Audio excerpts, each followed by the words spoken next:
Good morning. How are you today? Welcome back to English class with me, Miss Nelly, to the 5th class. Nah, di video pembelajaran ini kita akan belajar part of speech. Nah, part of speech ini merupakan bagian-bagian yang paling mendasar dalam kalimat bahasa Inggris. Nah, sebelum kita ingin mengetahui lebih jauh dari grammar atau structure, memang kita harus mengetahui bagian-bagian ini terlebih dahulu. Tapi, setiap pelajaran-pelajaran bahasa Inggris yang sudah kita pelajari memang sudah ada part of speech yang terkandung di dalamnya. Nah, sekarang kita akan belajar part of speech itu. Sebenarnya, part of speech itu terdiri dari 8 bagian. Tapi, sekarang kita akan fokusnya hanya membahas 3 dari bagian part of speech tersebut, yaitu noun, verb, and adjective. Nah, sekarang kita akan teliti satu persatu apa sih noun, verb, and adjective itu. Oke, the first one kita masuk ke noun. Noun itu merupakan kata benda yang menyatakan nama dari orang, hewan, tempat, atau semua benda yang dibendakan. Nah, benda juga bisa dibagi menjadi 2. Yang pertama yaitu benda konkret yang berarti benda yang dapat dilihat dengan panca indera. Dan yang kedua adalah kata benda abstrak yang tidak dapat dilihat oleh panca indera. Atau dengan kata lain, benda yang berwujud atau benda yang tidak berwujud. Oke, next, for example, dari noun, book, chair, bag, car, wind, love, air, water, and etc. Nah, dari contoh ini bisa kita lihat ada contoh benda yang berwujud dan benda yang tidak berwujud. Yang mana yang berwujud? Book, chair, bag, car, and water.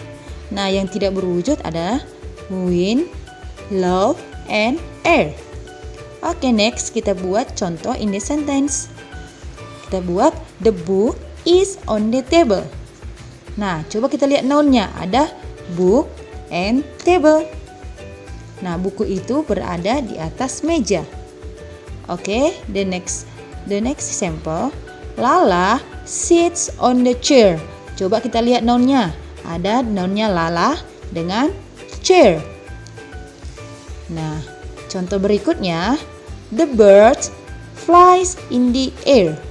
Nah, noun yang ada di kalimat itu ada bird dengan air. Nah, burung itu terbang di udara. Jadi yang menjadi nounnya ada di situ ada burung dengan udara. Oke. The second is verb. Kata kerja. Kata kerja merupakan kata yang menyatakan atau menunjukkan suatu tindakan dari subjek.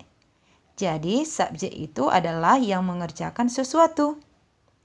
Nah, for example, bisa kita lihat work, play, study, run, walk, read, write, listen, and etc. Nah, kita juga bisa buat contoh in the sentence. I hit you with that spoon.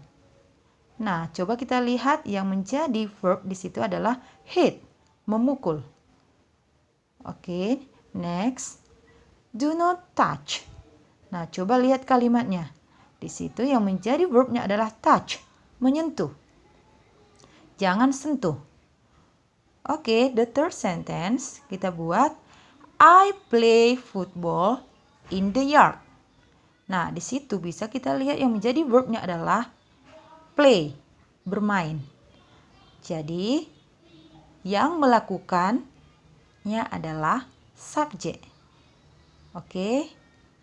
Untuk selanjutnya, kita masuk ke part berikutnya yaitu adjective.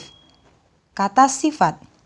Nah, adjective ini biasanya kita gunakan untuk menjelaskan atau menerangkan noun atau juga pronoun. Nah, seperti yang kita ketahui, pronoun itu adalah kata ganti dari orang, hewan, dan benda. Nah, kita masuk for example, beautiful, thin, good, bad, smart, expensive, and etc. Nah, kita masuk contoh in the sentence. Ayu is beautiful. Nah, adjektifnya di sini adalah beautiful. Nah, yang dia menjelaskan si Ayu. Oke, the second sentence. I can buy an expensive car. Nah, adjektifnya di sini adalah expensive. Dia menjelaskan car.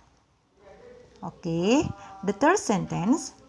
She has thin body. Nah, adjektifnya di kalimat ini ada thin. Nah, dia menjelaskan body. Badinya kurus. Dia memiliki tubuh yang kurus. Nah, remember, jadi fungsi dari adjektif itu menjelaskan benda atau juga pronoun, kata ganti. Oke, atau juga bisa menjelaskan ciri-cirinya. Ya. That's all. Nah, sekarang tugasnya buat masing-masing 15 kosakata beserta lengkap dengan artinya dalam bahasa Indonesia. Oke, selamat mengerjakan.